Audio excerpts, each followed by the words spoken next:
membuat sebuah majelis mualaf. Gimana respon dari Kak Adit sendiri? Oh, luar biasa itu kalau memang itu terwujud, insya Allah ya. Ruben memang pergerakannya sekarang lebih kepada Religi. seperti membangun masjid, sekarang membangun lagi sentra edukasi siar Islam di Bogor, kebetulan bersama-sama saya ya, untuk rumah tahfiz Quran dan lain sebagainya. Apalagi kemudian nanti akan ada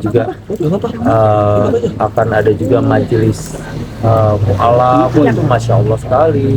Ruben akan jadi orang yang memotivasi banyak orang untuk mendekatkan diri ke agama. Saya masuk ya. Adit, mohon maaf nih, seperti tak putus di Rundung Malang untuk Ruben. Kasus belum selesai, anak-anak sulit bertemu. Ini info terbaru kan. Tadi Humas Polres Jaksel menetapkan Ruben sebagai tersangka. Kasus investasi ya Bung. Ini di tengah suasana yang seperti ini, nggak habis lagi dihantam. Adit sebagai guru lah ya. Kalau saya sih melihatnya begini ya, seperti saya juga pernah sampaikan, kalaupun ada pinjaman Ruben dengan berbagai pihak yang tadi seperti disampaikan berbuntut adanya satu entah itu laporan dan lain sebagainya, saya sangat yakin uang yang digunakan Ruben bukan untuk dirinya sendiri. Dia cukup kok 10 juta sebulan, itu untuk menutupi seluruh kebutuhan keluarganya. Kebayang bagaimana kita ngasih uang 225 juta sebulan, belum untuk dirinya sendiri, untuk keluarga, cicilan rumah dan lain sebagainya, karyawan.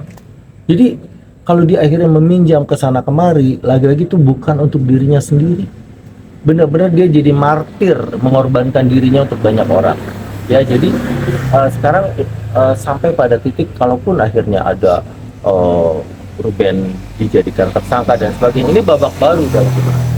Kita juga nggak tahu bagaimana Ruben mengatasinya ya, tapi yang pasti untuk urusannya dengan hak pengasuhan anak, Ruben sudah sampai titik pada saat ini adalah dia pasrah. Oke, Kadit, terkait masalah ini, Kadit sangat mengenal Ruben. Ada masalah lagi, tidak akan berhenti membuat Ruben tetap berdiri tegak kan Kadit, bahwa ya udah kasus ini ya Ruben tetap jadi Ruben, bahwa akan menghadapi semua, tidak lari atau apa. Iya pasti, Ruben tuh masih punya banyak aset gitu. Kalaupun dia punya pinjaman itu semua pasti bisa ditutupi dengan asetnya, tapi kan menjual aset tidak semudah kayak jual pisang goreng gitu ya. Jadi dia memang perlu waktu, dan lagi-lagi saya sebagai orang yang cukup dekat dengan Ruben tahu betul kalaupun memang Ruben punya pinjaman bukan untuk dirinya sendiri ya. Bertahun-tahun dia harus menanggung begitu banyak biaya yang harus dikeluarkan, pembangunan rumahnya, cicilannya, dan itu juga untuk memenuhi apa yang diminta oleh yang katanya permintaan anaknya lah dan lain sebagainya, dan kemudian juga biaya-biaya hidup anak yang besar banget gitu. Jadi ya itu tadi, Ruben berdiri paling depan untuk menjadi orang yang membahagiakan banyak orang lain. Oke, Kadit, Ruben bukan orang yang lari dari tanggung jawab. Ruben adalah orang yang bertanggung jawab sangat. Di kasus ini, Kadit yakin gak sih bahwa memang semua akan selesai dengan baik? Oh iya, sangat yakin. Sangat yakin, ini hanya perlu waktu.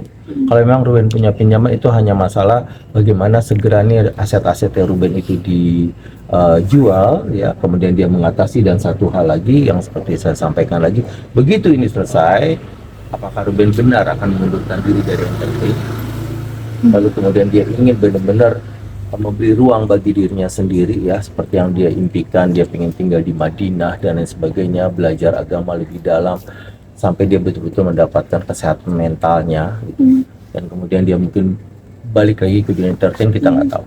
Tapi memang saat ini Ruben butuh space, butuh waktu, dan perlu berbagai macam tindakan untuk bisa mengatasi persoalan-persoalannya gitu. Termasuk yang tadi bilang ya, apakah memang Ruben sekarang menjadi tersangka karena pinjamannya dan lain sebagainya, itu butuh waktu untuk mungkin satu persatu menyelesaikan. Satu lahir dari saya, Kadit. Kadit sangat mengenal Ruben terkait masalah ini gitu. Ruben bukan harus bercerita sama siapapun ya terkait masalah ini. Tapi Kadit ngeliat gak sih bahwa ini salah satu ujian Ruben setelah dia mualaf, dan ini istiqomahnya dia. Oh iya, ini ujian tapi sekaligus juga cara Allah untuk menaikkan derajatnya Ruben. Peristiwa ini membuat masyarakat Indonesia ya, kita lihat ya bagaimana begitu banyak dukungan terhadap Ruben ya kan?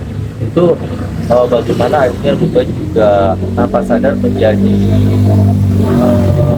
sosok yang memotivasi banyak orang, terutama buat saya pribadi yang lahir dari bayi sebagai seorang muslim ya, tiba-tiba jadi lebih termotivasi untuk datang setiap Kamis ke pengajiannya Ruben ya, mengikuti kegiatan dia, membangun masjid, membangun sentra edukasi siar Islam, rumah tahfiz dan lain sebagainya. Ini tuh di balik musibah ini ada rencana Allah sih yang luar biasa. Ruben lagi diangkat derajatnya ke lebih tinggi.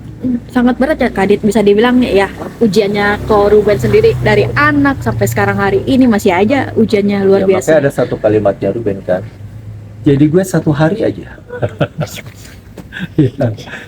Ya, kalau bikin kaos bisa nggak lo jadi gue satu hari aja gitu. Tapi Ruben kuat banget, keren ya, dan alhamdulillah setelah dia jadi mualaf, dia semakin dekat dengan agama dan itu menjadi pelarian yang sangat positif. Dia nggak berhenti tahajud, dia betul-betul bermohon, dan saya yakin ini cuma masalah waktu untuk menyelesaikan semua persoalannya. Dan Oke. Kak Adit akan selalu terus support Ruben Pastinya, sampai pastinya, dimana. pastinya. Ya Ruben orang yang menurut saya luar biasa banget. Oke.